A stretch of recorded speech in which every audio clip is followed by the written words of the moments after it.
Programme में आपको खुशामदीद कहते हैं। मैं असदुल्ला खान हूँ। इलेक्शन कमीशन ने उन 4 में से 3 अफराद को आज नोटिफाई कर दिया है जिनके हवाले से कल सुप्रीम कोर्ट ने फैसला दिया था। रिकाउंटिंग में नून लीग ने ये 4 नशस्तें जीत ली थी, जिनमें 3 कौमी असम्बली की और 1 सूबाई असम्बली की नशस्त शामिल थी। इन रिकाउंटिंग की नशस्तों में खास बात यह थी कि जब इसमें रिकाउंटिंग हुई, यानी पीटीआई इसमें जीती थी, आज़ाद उम्मीदवार इनफैक्ट जीते थे और ये बैक्ड बाय पीटीआई थे। ये जीतने वाले उम्मीदवारों की जब रिकाउंटिंग हुई पीएमएलएन के उम्मीदवारों के कहने पर, तो 10-10 हज़ार, 8-8 हज़ार और कहीं जगह पर 5,000 वोट जो हैं वो मुस्तरद हो गए और मजीद वोट मुस्तरद होने के नतीजे में इस हल्के का नतीजा तब्दील हो गया। लाहौर हाई कोर्ट ने फैसला तहरीक इंसाफ के हक में सुनाया था। ये फैसला सुप्रीम कोर्ट में गया था और सुप्रीम कोर्ट ने इसको कलअदम करार दे दिया। कल सुप्रीम कोर्ट से फैसला आया, आज इलेक्शन कमीशन को नोटिफाई कर दिया। मैं जरा याद दहानी के लिए सिर्फ आपके सामने रख दूं कि ये कौन से उम्मीदवार हैं। ये हल्का NA 81 गुजरांवाला है। यहाँ पर जो रिकाउंटिंग से पहले के जो वोट थे वो चौधरी बिलाल एजाज जो हैं वो आज़ाद हैसियत में जीते थे, पीटीआई के हिमायत याफ्ता थे। इन्होंने 1,17,717 वोट हासिल किए थे। अजहर कयूम नायरा नून लीग के थे और इन्होंने 1,09,926 वोट लिए थे और यहाँ पर मुस्तरद वोट 7,141 थे। लेकिन यहाँ पर जब फिर रिकाउंटिंग की दरख्वास्त दी गई और रिकाउंटिंग हुई, तो रिकाउंटिंग के बाद यहाँ पर मुस्तरद वोटों की तादाद 17,771 हो गई और अजहर कयूम नारा जो हैं उनकी फिर 1,10,000 हो गए और चौधरी बिलाल एजाज 1,06,860 के साथ दूसरे नंबर पर आ गए। दिलचस्प बात यह है कि रिकाउंटिंग में मुस्तरद वोटों में 10,630 वोटों का इजाफा हो गया और दूसरी दिलचस्प बात यह है कि ये मुस्तरद होने वाले वोट जो थे ये सारे के सारे या इनमें से ज्यादा 90% से ज्यादा ये बिलाल एजाज के थे, जिसकी वजह से उनके रिजल्ट पर फर्क पड़ा। दूसरा हल्का जो है वो हल्का NA 154 है लोधरा का। यहां पर राना मोहम्मद फराज नून आजाद उम्मीदवार के तौर पर जीते। 1,34,937 वोट इन्होंने हासिल किए। अब्दुल रहमान कांजू साहब ने 1,28,438 वोट हासिल किए और यहां जो मुस्तरद वोट थे वो 7,809 थे। लेकिन जब रिकाउंटिंग हुई इस हल्के में, तो रिकाउंटिंग के बाद मुस्तरद वोटों की तादाद में इजाफा हो गया और 13,007 मुस्तरद वोट नए ऐड हुए और मुस्तरद शुदा वोटों की तादाद 20,000 हो गई। और यूं अब्दुल रहमान कांजू साहब जो हैं वो 1,27,000 वोटों के साथ अक्सरियत में आ गए। राना मोहम्मद फराज नून जो हैं वो 1,20,000 के साथ दूसरे नंबर पर चले गए। इसी तरह से रिकाउंटिंग में बाकी हल्कों में भी फर्क पड़ा। एक सूबाई असम्बली का हल्का भी था जहां पर PP 133 ननकाना में, यहां पर मोहम्मद आतिफ साहब जीते थे 45,000 वोट लेकर, राना मोहम्मद अरशद ने 42,000 वोट लिए थे। लेकिन यहां पर मुस्तरद वोट थे 3,373 थे। रिकाउंटिंग में मुस्तरद वोटों की तादाद 5,465 हुई और यूं यहां पर भी तब्दील हो गया फैसला। सुप्रीम कोर्ट ने अब इस रिकाउंटिंग के फैसले को बरकरार रखते हुए कल कहा था कि इलेक्शन कमीशन एक आईनी इदारा है, उसके फैसलों का एहतराम करना चाहिए और कल ये फैसला आया। आज एक दिन के अंदर अंदर इलेक्शन कमीशन ने इनको नोटिफाई कर दिया है, जबकि 12 जुलाई को आने वाला जो फैसला था सुप्रीम कोर्ट का उसको 1 महीना हो गया, उस पर अभी इलेक्शन कमीशन पूरी तरह से अमल दरामद नहीं कर सका। कुछ और सियासी उफुक पर चीज़ें चल रही हैं। गवर्नर सिंध की तब्दीली का मामला चल रहा है। फिर जनरल फैज़ हमीद के हवाले से आज भी ख्वाजा आसिफ साहब मजीद इंकशाफात करते हुए दिखाई दे रहे हैं। तो इन तमाम चीज़ों पर हम बात करेंगे। सेनेटर हमायूं मोहम्मद साहब हमारे साथ मौजूद हैं, पाकिस्तान तहरीक इंसाफ के रहनुमा। बहुत शुक्रिया सेनेटर साहब, खुशामदीद कहते हैं आपको। हमारे साथ प्रोग्राम में खुर्रम हमीद रोखड़ी साहब मौजूद हैं। खुर्रम साहब बहुत शुक्रिया, आपको भी खुशामदीद। और साहिबजादा इफ्तिखार अहमद खान बाबर साहब हमारे साथ मौजूद हैं, पाकिस्तान पीपल्स पार्टी के रहनुमा हैं, रुकन कौमी असम्बली हैं, चेयरमैन कायमा कमेटी बराए एविएशन है। बहुत शुक्रिया नवाबजादा साहब, आपको भी खुशामदीद। सबसे पहले ये रोकड़ी साहब, ये जो मैंने कुछ चीजें रखी हैं अभी सामने, रिकाउंटिंग में 10-10 हज़ार वोटों का मुस्तरद हो जाना और वो भी एक ही उम्मीदवार के, थोड़ा सा हैरान कुन नहीं लगता? बिल्कुल हैरान कुन नहीं है। अच्छा, मैं तो आपको दावत देता हूं कि आप हमारे हल्के के अंदर आ जाएं और वहां पर ये चेक कर लें। हुआ ये है कि एक नेटवर्क पूरा कायम था और उसमें जो ज्यादा किरदार था वो उस्तादों का था और बहुत सारे वोट जो है रिजेक्ट किए गए। पूरा प्लान के साथ ये किया गया और रिजेक्ट जिनके किए गए वो टारगेटेड लोग थे कि इसके रिजेक्ट करने हैं। आप आज उठा के देख लें, एक नहीं, अभी जिस हल्के को भी खोलेंगे। यहाँ तो मामला मगर उल्टा है, यहाँ तो रिकाउंटिंग में मजीद रिजेक्ट हो गए। नहीं, मजीद रिजेक्ट होंगे ना, तो किसको फायदा, किसको जा रहा है? नून लीग। क्यों? क्योंकि रिकाउंटिंग में तहरीक इंसाफ के 10,000 वोट मुस्तरद हो रहे हैं। मुस्तरद हो रहे हैं। मैं वही कह रहा हूं कि इतनी टेक्निकल तरीके के साथ चीजें की गई थी, इतने जबरदस्त मास्टर प्लान के साथ इलेक्शन को मैनूवर किया था। अब तहरीक इंसाफ ने, और सारी मशीनरी नहीं करती। एक नेटवर्क होता है, उस नेटवर्क के अंदर बड़े सारी दुनिया होती है, उस नेटवर्क के साथ बड़े सारे लोग मुंसलिक होते हैं और वो नेटवर्क काम कर रहा होता है। और जिसका रिजल्ट, एक चीज सुनिएगा, उसका रिजल्ट आपको आज नजर आ रहा है एक शख्स की गिरफ्तारी के साथ, और आने वाले दिनों में और बहुत सारी चीजें। सर ये तो बड़ी सादा सी बात है ना। देखिए ना, एक फॉर्म 45 तैयार हुआ। जी बिल्कुल। उस फॉर्म 45 में आरओज के दस्तखत मौजूद हैं। अच्छा, अब वो जो दस्तखत हुए हैं और तमाम सियासी जमातों के जो एजेंट वहां पर बैठे हुए हैं उनकी मौजूदगी में वो हो गया, काउंटिंग हो गई, चेकिंग हो गई, तो क्या वो फॉर्म 45 ही गलत तैयार हुआ था? हुए गलत तैयार। अच्छा, मैं आपको बता रहा हूं कि आपके दरे के वोट भुगते गए हैं। दरे आदम खैल ये गुजरांवाला है, ये लोधरा है। गुजरांवाला में वही चर्च बिकती है जो वहां से आती है। गुजरांवाला में वही असला बिकता है। चर्च का वोट से क्या मवाज़ है? गुजारिश सुने ना, आपने कहा कि गुजरांवाला में क्या दरे का वोट नहीं आएगा? क्या गुजरांवाला के अंदर करप्शन करते वक्त और केपी की करप्शन में फर्क पड़ जाएगा? करप्शन का जो मास्टर माइंड है, या जो एक नेटवर्किंग है, या जो एक नेक्सस बनता है, वो तो सारे एक जैसे हो। सेनेटर साहब मुसलसल हंसते रहे। इन्होंने हंसना, आगे वाले दिनों में इनको और ज्यादा हंसने से बहुत सारी चीजें तब्दील होनी है। अच्छा, बहुत सारी चीजें रिकाउंटिंग में और भी सीटें जा रही हैं। क्योंकि इस सारी नेटवर्किंग का और इस सारे नेक्सस का एक मास्टरमाइंड जो इनका था वो धर लिया गया। अब निस्बतन ये कि ये अप्रिशिएट करते, हमेशा यही होता था ना कि जी टॉप से कोई नहीं पूछता, अप्रिशिएट करते। कल से सोशल मीडिया अकाउंट्स सेनेटर साहब के जितने जो इनसे लिंक थे, उनको सांप सूंघ गया, खामोश हैं, गायब हो रहे हैं, चुप हैं। जनफैज हमीद की वजह से, और किसकी वजह से? इस पर जनरल सफर में आता हूं, इस पर बात करते हैं। लेकिन सेनेटर साहब, ये आपने इतनी बड़ी धांधली की कि 10-10 हजार वोट जो मुस्तरद हो चुके थे उसी दिन पोलिंग डे पे, आपने उनको फॉर्म 45 पे दाखिल शामिल कैसे करा लिया था? बिस्मिल्लाहिर्रहमानिर्रहीम, या का नाबुदो या का नस्ता। देखिए, मुझे जो हंसी आ रही थी वो ये था कि रोखड़ी साहब ने एक कहानी शुरू की कि हमारे वहां पे इतने ज्यादा वोट कैंसिल हुए। ठीक, रिकाउंटिंग में नहीं, रिकाउंटिंग में नहीं, उन्होंने पहले इलेक्शंस की बात की थी कि उसमें कैंसिल हुए। चलो, उसमें कैंसिल होता है। अगर इनके वोट कैंसिल हुए एज अपोज टू पीटीआई जिन्होंने ये मास्टरमाइंड किया, तो फिर पीटीआई के वोट ज्यादा होने चाहिए थे। एग्रीड। अच्छा, जैसे आपने बात की 8 फरवरी को आप ज्यादा हो गए थे ना? नहीं, इन्होंने, मैं अगर फरवरी ना, अगर उस वक्त ज्यादा हुए थे तो फिर इनके टोटल रिजेक्टेड वोट ज्यादा होने चाहिए थे, राइट? इनके टोटल वोट देखें कितने रिजेक्ट हुए हैं, आप इनको देखें टोटल वोट कितने रिजेक्ट हुए हैं। ये पहली बार है ना, आप वो जो 8 फरवरी वाले टोटल वोट, इसमें तो सीधी बात है ना कि जो मुस्तरद वोट है, पहले थे, फर्ज कीजिए गुजरांवाला है, 7,000 वोट मुस्तरद थे, फिर ये हो गए 17,000 हो गए। अब ये जो 10,000 मुस्तरद हो रहे हैं, पीटीआई के मुस्तरद हो रहे हैं, क्योंकि एग्जैक्टली। अब मैं आपको एक बात बताता हूं, वो ज्यादा थे। अब मैं आपको एक बात बताता हूं, ये आरओ वाला इलेक्शन था, ये आरओ का इलेक्शन था ना। इससे पहले आरओ का इलेक्शन कब हुआ था? 2013 में। अच्छा, 2013 में 4 हलके खुले थे।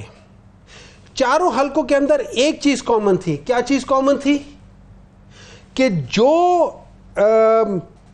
अंगूठों का मसला था। नहीं, अंगूठों का नहीं, जो वो थे कि जो मुस्तरद वोटों की तादाद थी वो द डिफरेंस ऑफ विनिंग से ज्यादा थी। हाँ। और चारों में एक ही चीज थी जिसपे सुप्रीम कोर्ट ने, उस वक्त के सुप्रीम कोर्ट ने कहा था कि इसके अंदर कोई वो क्या कह सकते हैं, एक सिस्टमैटिक धांधली का वो नहीं आता, लेकिन उन्होंने कहा बेज़ाब्तियां हैं, लेकिन सिस्टमैटिक बेज़ाब्तियों का नहीं वो असर आता है। ये अभी क्या हो रहा है, ये एग्जैक्टली वही हो रहा है। ये कर क्या रहे हैं, इनको पता था कि देखें मैं वोट ऐड करूंगा ना तो मुझे ऐड करना पड़ेगा वहां पे भी, वहां पे भी, वहां पे भी, तो मैं वो नहीं कर सकता। और ये इन्होंने जो फॉर्म 47 बनाए थे उसमें इन्होंने बड़ी मुंह की खाई है। अब उन्होंने क्या किया, इट्स इजियर थिंग, जाओ ठप्पे लगा लो। अब तो मैं रिकाउंट कर रहा हूं ना, अब ना आप बैठे हुए ना ये बैठे हो, मैंने करके अच्छा कितने करने, 12,000 रिकाउंटिंग में डबल ठप्पे लगाए। यस। अच्छा, यस, ये सारा इसी तरह ही हुआ है और कुछ नहीं हुआ, nothing else, this is exact. और ये एग्जैक्टली वही हुआ जो 2013 में हुआ था। आप 2013 के दोबारा वोट निकलवा ले, जो सुप्रीम कोर्ट के अंदर केसेस हुए थे, जो 4 हलके खुले, उन 4 हलकों में, और इसमें एग्जैक्टली सेम थिंग है। ये इलेक्शन कमीशन ने किया है, राइट जी। चलें साहिबजादा साहब, एक तो इलेक्शन कमीशन पर पीटीआई का दायर एक इल्जाम है, आप दायर इलेक्शन लड़ते हुए एक जमाना हो गया, आपके ख्याल में ये क्या हुआ है? ये 10,000 वोटों का रिकाउंटिंग में मुस्तरद हो जाना, ये कोई अचंभे की बात है या नहीं है? और क्या इलेक्शन कमीशन का एक फैसला 1 महीने तक इंप्लीमेंट ना करना और दूसरा फैसला एक ही दिन में इंप्लीमेंट कर देना, क्या ये भी कोई अचंभे की बात है? देखिए, हमारे इधर हर इलेक्शंस के बाद ये चीज़ें सामने आती हैं, चाहे अगर वो 13 का इलेक्शन हो या 18 का इलेक्शन हो, उस वक्त भी मैंडेट चोरी होने की बातें हुई। अब 24 के इलेक्शन में भी यही मैंडेट चोरी होने की बातें हुई। और इसीलिए हम कहते हैं कि तमाम पार्टीज़ बैठें, आपस में बैठकर कोई इलेक्शन रिफॉर्म्स पर आपस में बैठ के कोई हम चीज़ फाइनल कर लें, ताकि 28-29 में फिर ना दोबारा कोई मैंडेट चोरी की या इस किस्म की कोई बातें हों और फिर फॉर्म 45, 47 और फिर वही सारा मसला न खड़ा हो। तो ये 2-3 चीज़ें अगर हम कर लेते हैं, देखिए पॉलिटिक्स सब पार्टीज़ ने अपनी अपनी करनी है, उनके अपने मंशूर हैं, वोट लेने के लिए आवाम के पास जाना है, अपना तरीक़ाकार होगा, नारे होंगे, सब कुछ होंगे। मगर अगर हम 2-3 चीज़ें कर लें, जिसमें इलेक्शन रिफॉर्म्स कर लें और इसके साथ हम चार्टर ऑफ इकॉनमी कर लें और चार्टर ऑफ डेमोक्रेसी जो है, इसके ऊपर के किस हद तक हम एक दूसरे के खिलाफ जाएं ताकि जमहूरियत को भी नुकसान ना हो और मुल्क भी आगे चले। अगर हम इन 3 चीज़ों पर इत्तफाक कर लेते हैं, बाकी फिर पॉलिटिक्स जो है वो सारी चलती रहेगी, वो होता रहेगा सारा। तो ये सब चीज़ें ऑटोमेटिक। पहली चीज़ आपने फरमाई, आपने कहा कि रिफॉर्म्स इलेक्शन, आपने कहा कि इलेक्शन रिफॉर्म्स कर लिए जाएं, लेकिन मेरा सवाल यह है कि रिफॉर्म्स तो तब किए जाते हैं जब सिस्टम में सुकून मौजूद हो। यहाँ तो फॉर्म 45, 47 का जो एक बेहतरीन सिस्टम बना हुआ है, उस पर भी शफाफियत के साथ अमल दरामद नहीं हुआ, तो रिफॉर्म्स किस काम के लिए करनी है? अगर फॉर्म 45 आपने बनाया और उसमें फिर हाथ से हैंड राइटिंग ओवर राइटिंग करके उसको पब्लिश कर दिया इलेक्शन कमीशन की वेबसाइट पर, तो ये तो सर एक ऐसा सुकून है जिसके लिए कोई किसी रिफॉर्म की जरूरत नहीं है, उस पर तो बस अमल दरामद करने की जरूरत है। देखिए, इन्हीं चीज़ों को बैठकर आपस में असेंबली के अंदर चीज़ें फाइनल करने वाली चीज़ें है ना जी। ये बहुत सारी ऐसी चीज़ें हैं जो हमें अगर सारे सर जोड़ के बैठेंगे तो कोई ना कोई इसका हल निकाल लेंगे हम। और अगर यही इल्ज़ाम तराशी करनी है और इसी तरह हम लगे रहे, तो फिर 28-29 में भी इसी तरह प्रोग्राम कर रहे होंगे जिस तरह अब बैठे हम कर रहे हैं जी। ठीक, बिल्कुल सही है। बैठना आप समझते हैं कि इस मसले का हल है। अच्छा, अब आ जाएं ज़रा दूसरे मामले पर जो आपने रोकड़ी साहब गुफ्तगू को इनिशिएट करना चाहा कि जनरल फैज़ हमीद वाले मामले पर पीटीआई को सांप सूंघ गया है। पीटीआई को सांप सूंघना आपके ख्याल में उसकी क्या वजह हो सकती है? क्योंकि ख्वाजा आसिफ साहब तो ये फरमा चुके हैं कि फैज़ हमीद साहब ने हमें ऑफ़र की थी कि पहले पंजाब ले लें, दिसंबर में फिर वफाकी हुकूमत ले लीजिएगा। फिर ज़ुबैर साहब ये इंकशाफ कर चुके हैं कि ये जो मीटिंग्स हुई थी पीडीएम बनाने वाली, उन मीटिंग्स में जब मैं गया तो वहाँ पर जनरल बाजवा के साथ फैज़ हमीद साहब भी मौजूद थे। तो फैज़ हमीद साहब का तहरीक इंसाफ के साथ ताल्लुक ज़्यादा था या पीएमएलएन के साथ ताल्लुक ज़्यादा था? तहरीक इंसाफ। 2018 का जब इलेक्शन हुआ ना जी, तो आई वॉज द वन, जब इमरान खान का नज़र आ रहा था कि ये प्राइम मिनिस्टर बन रहे, इलेक्शन हो गया। ये मैं आप आज एक इंटरेस्टिंग चीज़ बताऊँ, इलेक्शन हो गया। अब मैं एक बहुत करीबी तरीन शख्सियत इमरान खान की, हमने कहा कि इसको गवर्नमेंट चलानी नहीं आती, ये क्रिकेटर रहा है, इसके लिए कोई अच्छी प्लेसिंग होनी चाहिए। ठीक, मेरी ज़िंदगी में एक मुलाकात है जनरल फैज़ के पास साथ। अच्छा। और हमने टाइम लिया क्योंकि ये एक ऐसी सीट होती है जो कि सबसे इंपॉर्टेंट सीट है। हम इसके पास चले गए 3 आदमी, और जब जिसको जाके मैंने पूरा ब्रीफ किया गोगी के बारे में, सारा नेक्सस जो पिंकी का जो भी वट एवर सारा जनरल फैज़ को और जाके इसको ब्रीफ किया कि आपने इससे बचाना है, ये पाकिस्तान है। और मैंने क्यों किया? क्योंकि मुझे नजर आ रहा था कि चीजें आगे ठीक नहीं होगी। तो अपनी तरफ से मैंने कोशिश की कि इसको जाके बताया जाए, बिकॉज सीट ऐसी है कि जो सबसे अहम है। और उसके बाद जनरल फैज़ ने एक इंक्वायरी की, और उस इंक्वायरी के भी हमारे पास कुछ शवाहिद मौजूद हैं। जो इंक्वायरी कर रहा था वो रास्ते में था, उसने कहा कि जी ऐसी भयानक चीजें निकली हैं कि मैं बेटियों वाला हूं।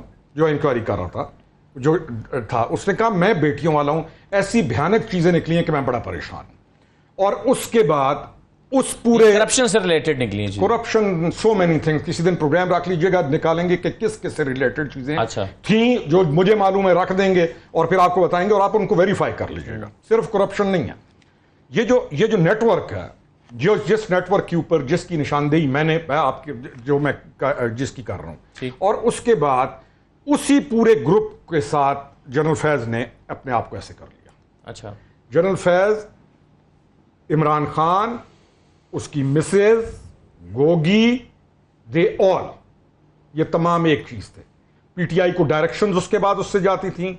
जो असल इशू था, इंसान जब पावर किसी भी जगह पर आता है और जब वो अपने मकाम का नाजायज फायदा उठाए, कोई किसके इतना ओहदा, बहुत बड़ा ओहदा, अब होना क्या चाहिए था वहां पे कि वो पाकिस्तान के साथ 100% सिंसेरिटी से चलता। ठीक। इधर वो प्राइम मिनिस्टर बन गया, इधर ये लोग आए और उसके बाद इन्होंने मिलकर एक ऐसी मुहिम का आगाज किया और वो लेकर चले कि जिसके अंदर जिस खातून का मैंने तज़किरा किया, they all were part of that. फिर क्या हुआ आपके ख्याल में, जो ख्वाजा आसिफ साहब ने फरमाया कि जी आप जनरल फैज ने हमें ऑफर किया कि अभी आप पंजाब ले लें, 6 महीने बाद आपको विफाकी हुकूमत दे देंगे। मैं इन चीजों के ऊपर ख्वाजा साहब क्या कह रहे हैं, मैं इसको भी डिसेप्शन समझूंगा जनरल फैज का, कि उन्होंने कहा ले लें और कर लें नहीं। एक एजेंडा था कि किसी तरीके से इसको चीफ बनाना है इमरान खान का। एक एजेंडा था इनका कि हमने अगले 10, 12, 15 साल पाकिस्तान के ऊपर हुकूमत करनी है। एक एजेंडा था कि हमने इस सारे सिस्टम को किस तरीके से लेके चलना है। ये तो जाति के मैं रहूं, इमरान का था मैं रहूं, और उसके लिए उनको ये एक नेक्सस, जिसका मैंने कहा इस नेटवर्क का नेक्सस था, ये बना। आप समझते हैं कि अफवाज पाकिस्तान या चीफ ऑफ आर्मी स्टाफ या ये जो कल का एक्शन हुआ है, ये कोई आम बात है? बीइंग एस DGI, पाकिस्तान का सीनियर मोस्ट जनरल, और उसको पकड़ा जाना ये छोटी चीज नहीं है।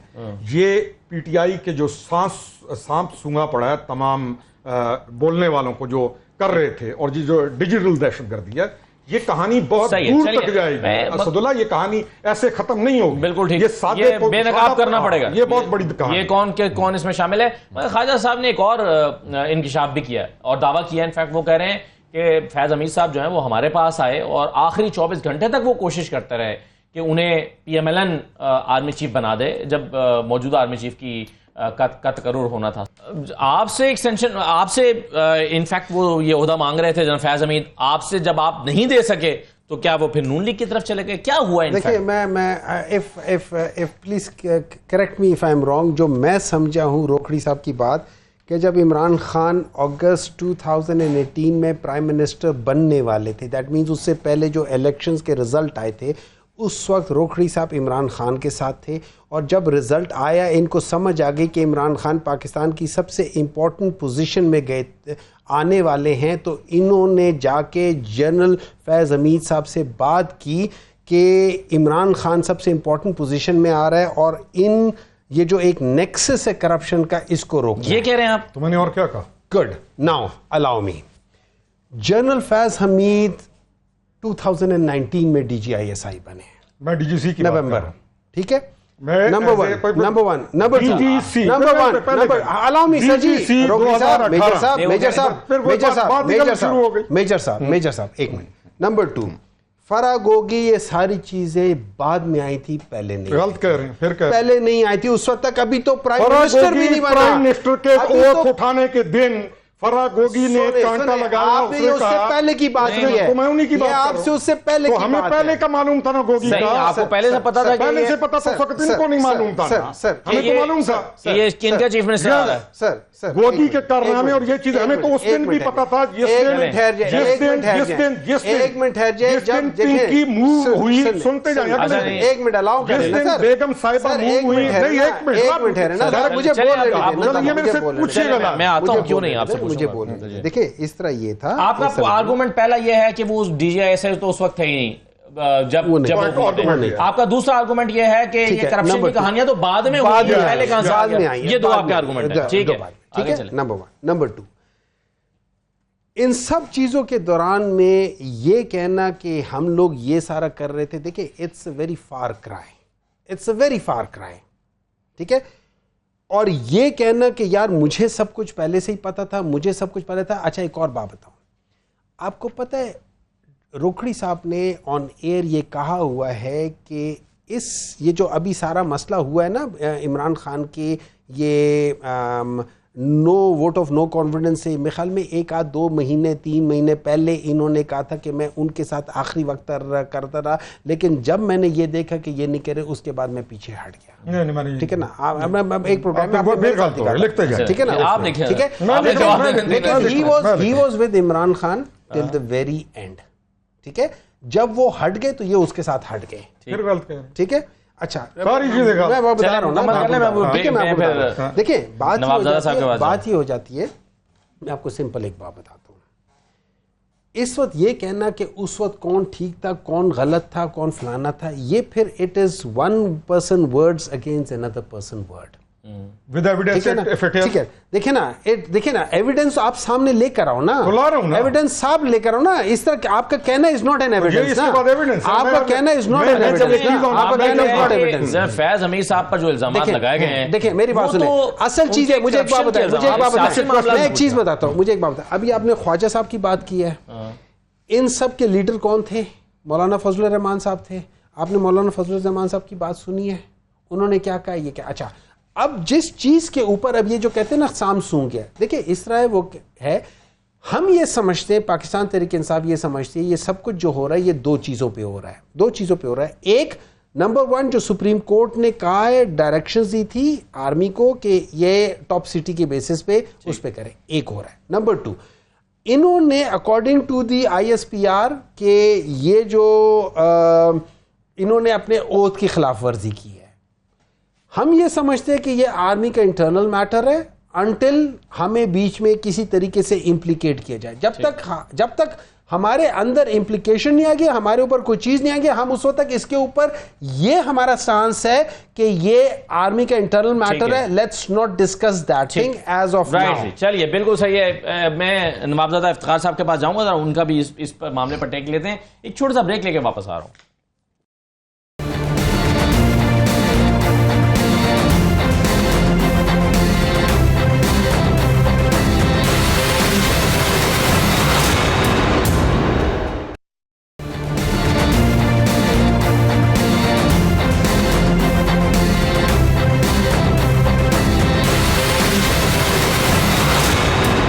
के बाद आपको दोबारा खुशामदीद कहते हैं। नवाबजादा इफ्तिखार अहमद खान बाबर साहब हमारे साथ मौजूद हैं।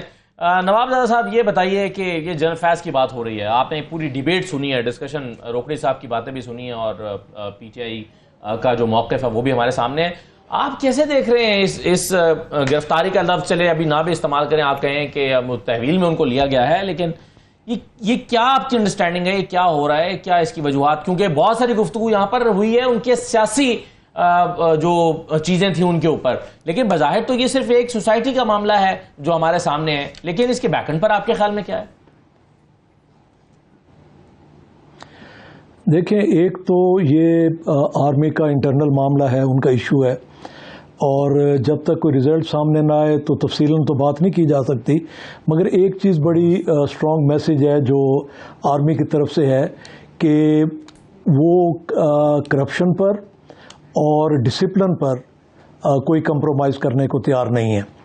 और मज़ीद जो है, जो उन्होंने इसमें जो सेकंड पैरा है पोस्ट रिटायरमेंट एक्टिविटीज़ का जो है, उस पर भी देखना होगा कि उसके रिज़ल्ट क्या आता है, ये सारी इंक्वायरीज़ वगैरह का सारा।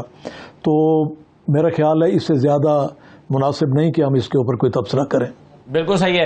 तो सर चले, मैं आपका एक मुख्तसर सा टेक लेके मैं दूसरे मौजू पर आता हूँ। आप इस पर कुछ कहना चाह रहे थे डॉक्टर साहब? जो बात मैं डॉक्टर साहब की बातों का जवाब खुद ही आ गया। डॉक्टर साहब ने डिनाई किया, DGI डॉक्टर साहब मेरे ख्याल में भूल रहे हैं कि मैं किस दौर की बात कर रहा हूँ और उस वक्त वो क्या थे। दूसरा पॉइंट डॉक्टर साहब का क्या था? एक तो डॉक्टर साहब ने कहा ना कि जी आप जिस वक्त की बात कर रहे हैं उस वक्त तो अभी चीफ मिनिस्टर बना नहीं था, फरागोगी की एंट्री नहीं हुई थी। फरागोगी की एंट्री हुई ही नहीं थी, तो आप कैसे जमात लगा? हो चुकी थी, फरागोगी की एंट्री फुल टाइम हो चुकी थी। आपके इलेक्शन से जिस वक्त बुज़दार साहब को नॉमिनेट किया गया, फरागोगी की एंट्री उसी दिन हो गई है जिस दिन इमरान खान ने शादी की। नहीं, लेकिन आप तो देखें ना, आप तो प्राइम मिनिस्टर इमरान खान के प्राइम मिनिस्टर बनने से पहले मैं पहले की बात कर रहा हूँ ना, तो शादी इमरान खान की प्राइम मिनिस्टर बनने के बाद हुई है। नहीं, मैं तो उसकी बात कर रहा हूँ ना, उस्मान बुज़दार की तो बाद में आया ना प्राइम मिनिस्टर बनने के बाद। बात सुने, कुरान निकलना था, प्लानिंग थी। फर्रा गोगी का आए, मैं आपको बता रहा हूं आपके साथ में ये सारा जो एक सेटअप बनाया गया था, इलेक्शंस, इमरान खान का वज़ीर आज़म बनना। इलेक्शन नहीं, इलेक्शन तो होने थे, इलेक्शन तो होने थे। मैं आपको एक और बात बताऊं सादुल्ला, मैं एक दिन गया बनीगाला, तो इमरान के जो करीबी तरीन लोग थे उन्होंने कहा जी को नीचे एक खातून आ गई है, और ये मैं बात कब की कर रहा हूं, इलेक्शन से 2-2.5 साल पहले की, अभी तो इलेक्शन नहीं हुआ ना, 2.5-3 साल पहले की। उन्होंने कहा खाना भी उसका खाता है, उसके बगैर खाना को नहीं खाता। यानी ये इसके साथ ये जो प्लानिंग चल रही थी, ये जो भी लोग इसके साथ थे वो आप समझते हैं कि इलेक्शन के दिन आ गए। मैं आपको फिर आपके प्रोग्राम में बता रहा हूं फर्रा गोगी के बारे में, आई टोल्ड देम इसको जाके कि ये खातून बर्बाद कर देगी मुल्क को, करे इमरान पाकिस्तान का प्राइम मिनिस्टर ना बने। और उसके बाद जब ये प्राइम मिनिस्टर बना तो फर्स्ट टाइम पिक्चर फरागोगी की निकली, फरागोगी की जो पहली पिक्चर निकली थी वो उसके निकाह पे निकली। ऐसे हैरत की बात ये है रोकी साहब कि ये सारी बातें आपको पता थी प्राइम मिनिस्टर इमरान खान के प्राइम मिनिस्टर बनने से पहले, आपको पता थी, और उन लोगों को नहीं पता थी जो इमरान खान को इक़्तिदार बनाने के लिए दौड़ धूप कर रहे थे। तो पता थी बहुत सारे लोगों को, उसकी पूरी फैमिली को पता थी। इमरान खान को क्यों सुनते जाए ना जी, मैं कह रहा हूं ना, मैं आके कह रहा हूं कि इस करैक्टर से बचना, मेरे पास कोई ऐसी चीज है, या मैं समझता हूं कि मेरे पास मैं कहता हूं कि सदुल्ला ख्याल करी मेरा भाई, इस बंदे से बची, ये खतरनाक है। अभी प्रूव नहीं हुआ खतरनाक तो प्रूव आज हो रहा है ना, जब वारदातें की तो प्रूव हो रहा है ना। चले देखे गोगी की फोटो, जिस दिन शादी हुई इमरान की, ठीक, जो 5 आदमियों की फोटो है, गोगी उसमें मौजूद है, सही। और जिस दिन ये पहला दरवाजा खुलता है, यानी वो उसकी पावर आप कहते हैं वो मौजूद नहीं थी। जिस दिन उसकी इनविटेशन आती है इसकी इमरान की प्राइम मिनिस्टर की, इनविटेशन तमाम देती गोगी है। चलिए ठीक है सर, मैं एक ज़रा और मौजू की तरफ बढ़ता हूँ और मैं शुरू करता हूँ ज़रा नवाबजादा साहब से, फिर मैं एसेंट साहब आपके पास आता हूँ। ये पीटीआई ये मुतालबा कर रही है कि फौरी तौर पर नए चीफ जस्टिस का अनाउंस कर दिया जाए कि और नोटिफाई कर दिया जाए कि जस्टिस मंसूर अली शाह साहब जो हैं वो अगले चीफ जस्टिस होंगे और वो फलां तारीख को लेंगे। ये बिल्कुल ऐसा ही है जैसे पिछली मरतबा उमरता बंदयाल साहब के होते हुए जस्टिस काजी फैसल साहब का नोटिफाई उनको कर दिया गया था कि वो 2 महीने के बाद अपना हल्फ उठाएंगे। इसलिए भी वो ये मुतालबा कर रहे हैं क्योंकि उनको लगता है कि ऐसा ना हो कि ये जो रिकाउंटिंग में सीटें आ रही हैं इनके साथ बढ़ते बढ़ते हुकूमत की 2/3 अक्सरियत ही ना बन जाए। आपके ख्याल में ये तहरीक इंसाफ का मुतालबा कितना जायज़ है और इसमें कबाहत क्या है नवाबजादा साहब? देखिए ये पॉलिटिकली पॉइंट स्कोरिंग होती हैं, इस किस्म की बातें, जबकि जस्टिस मंसूर अली शाह साहब सीनियर तरीन हैं और जाहिर सी बात है कि उन्होंने आगे जाके चीफ जस्टिस बनना है। और मेरा ख्याल है कि इससे पहले भी होता रहा है, जिस तरह आपने फरमाया कि 2 माह पहले जस्टिस बंदयाल साहब का, इससे पहले हफ्ता पहले भी होते रहे हैं चीफ जस्टिस के। तो ये कोई ऐसा मसला नहीं है कि मैं समझता हूँ कि पीटीआई के पॉलिटिकल स्टेटमेंट है, उन्हें हक है कि वो जिस किस्म का भी पॉलिटिकल अपना स्टेटमेंट देना चाहें वो दे सकते हैं। जी सही है। सेनेटर साहब क्या इसमें ये मुतालबा क्यों किया गया? देखिए इसका अगर देखा जाए तो इसके 2 पहलू हैं। एक कॉन्स्टिट्यूशनल पहलू है, कॉन्स्टिट्यूशन में ये नहीं आता कि इनकी नोटिफिकेशन होनी चाहिए, it's not a part of constitution. Constitution में सिर्फ ये है जो सीनियर मोस्ट जज है अकॉर्डिंग टू मेरे ख्याल में आर्टिकल 180 के लिहाज से, तो उसमें जो सीनियर मोस्ट जज है उसको बनना पड़ेगा। ठीक है, अब बात आ जाती है उसके बाद कि सेकेंड चीज़ है कि ये क्या, अच्छा ये एक ट्रेडिशन है। ट्रेडिशन ये है कि पहले हो जाता है कभी हफ्ता, कभी 2 हफ्ता, कभी 3 हफ्ता, कभी 2 महीने, कभी 3 महीने, ये हो जाता है। अब उस ट्रेडिशन को अगर हम इमीडिएट पास्ट की तरफ देखें तो उसमें 2 महीने या 3 महीने पहले हो गया था। तो ये उस लिहाज से कह रहे हैं, मेरा ये ख्याल है, मैं ज़ाती राय में मेरा ये है कि इस चीज़ को पोलिटिसाइज नहीं करना चाहिए, इस चीज को पोलिटिसाइज नहीं करना चाहिए। तो हो गई, ठीक है, होने नहीं चाहिए। ठीक है, पोलिटिसाइज कब हुई है? पोलिटिसाइज तब हुई है कि जब हुकूमत वक्त ने एक लार्जर बेंच के डिसीजन को, जो माइनॉरिटी है 2 जजेस, उनके फैसले को सामने रखते हुए ये कहा है, और ये याद रखें मेरे लिहाज से तो ये चेक करना पड़ेगा कि इन 2 जजेस ने कहीं कॉन्डक्ट मिसकॉन्डक्ट तो नहीं मुरतब किया जब वो कह रहे हैं हुकूमत को कि आप इनकी बात ना मानो। 8 जजेस की, अब ये 8 जजेस के जो जजमेंट जाएगी ये बेंच की जजमेंट होगी, ये कोर्ट की जजमेंट होगी, ये 8-5 की जजमेंट नहीं होगी। ठीक है, तो उन्होंने बेसिकली कहा है, हुकूमत को कहा है कि आप डिफाई करो सुप्रीम कोर्ट के जजमेंट। नहीं, मगर मैं एक सवाल ये उठाऊंगा, मगर ठीक है, जैसे मंसूर अली शाह साहब को ठीक है, चीफ जस्टिस नोटिफाई करने से क्या फर्क पड़ेगा? ठीक है, नहीं कोई मेरा नहीं ख्याल कोई फर्क पड़ेगा, टू बी वेरी ऑनेस्ट। मुतालबा क्यों कर रहे हैं? उसका सिर्फ ये है कि देयर इज मतलब मुझे नहीं पता, ये एक र्यूमर सा है, मुझे नहीं पता कि इसमें कितनी सच्चाई वो है। वो र्यूमर ये है कि हुकूमत वक्त काजी फायज ईसा साहब को 3 साल का इन वे एक्सटेंशन देना चाहती है बाय इंक्रीजिंग द टेन्योर। ये र्यूमर नहीं है, ये तो खुद जो लॉ मिनिस्टर उन्होंने कहा है कि हम एक पैकेज जुडिशियल पैकेज लेकर आ रहे हैं, उसमें 3 साल के। ये आर्टिकल 179 के खिलाफ है। अब आर्टिकल 1 जब तक ये उनको चेंज नहीं करेंगे, उस कॉन्स्टिट्यूशन को नहीं चेंज करेंगे, ये कर नहीं सकते। यही तो बात है ना, उसके लिए 2/3 चाहिए। हाँ। उसके लिए 2/3 चाहिए। पहले इनको मिल रहा था उसकी वजह से कि इनके पास ये रिजर्व सीट्स आ जाएंगी, तो लेकिन जब वो नहीं आई तो इन लोगों ने दूसरा पहना। और ये याद रखें कि इतने कनिंग लोग हैं ये लोग, इतने कनिंग लोग हैं कि आप ये सोचिए कि गलत फैसले जो इन्होंने पास्ट में किए हैं उसको नैब तरामीम के एक्ट के लिहाज से रेफरेंस दे रहे हैं सेक्शन 2 में कि आप 1985 से जितने भी गलत फैसले हुए हैं उनको नैब नहीं टच कर सकती। ये उस कनिंगनेस की इंतहा है। अब उसके बाद ये लाके इन सब चीजों के बाद ये चेंज करेंगे। मेरे लिहाज से अगर ये हो जाता है, अच्छा, काजी फायज ईसा साहब के बारे में, ही इज एन ऑनरेबल जज, अपनी जगह पर है। देखिए, जिस शख्स की बीवी ओपनली कहती है, इमरान खान को क्रिटिसाइज करती है, पीपल्स पाकिस्तान तहरीक इंसाफ को क्रिटिसाइज करती है ओपनली नाम लेके, उस औरत का मियां जो उसके साथ शाम को चला जाता है, क्या वो इन्फ्लुएंस नहीं होगा उसके डिसीजन से? तो हम सिर्फ ये कहते हैं, हम ये नहीं कहते। एक मिनट पे लगाया जाता था, सुन ले, देखिए सास में और बीवी में बड़ा फर्क है। मेरी आपकी सास और आपकी बीवी में बड़ा फर्क है। बीवी के नहीं, देखे ना, जरूरी तो अच्छा, नहीं है आपको पता है काजी फायज ईसा साहब के खिलाफ जब रेफरेंस होता है उसके बाद उन्होंने एक दफा अपनी जाती हैसियत पे भी पाकिस्तान तहरीक इंसाफ के ऊपर वो किया हुआ है, ये इमरान खान के ऊपर एक वो किया हुआ है, पिटीशन दायर की है। लेकिन मैं आपको एक और चीज बता देता हूं, हम सिर्फ ये कहते हैं कि काजी फायज ईसा साहब को हमारे केसेस नहीं सुनने चाहिए। क्यों? वो कंट्रोवर्शियल हो जाते हैं। बल्ले का निशान कंट्रोवर्शियल हो गया। ये अभी जो 3 हुए, आप खुद प्रोग्राम उठा के कह रहे हैं कि यार ये कैसे हो सकता है कि ये हो गया फलाना।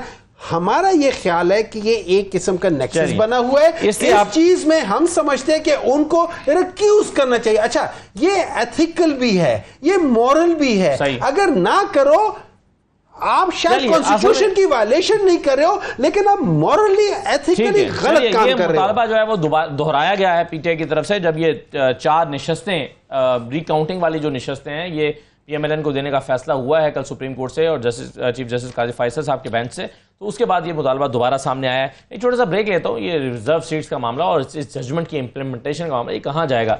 ब्रेक के बाद वापस आते हैं।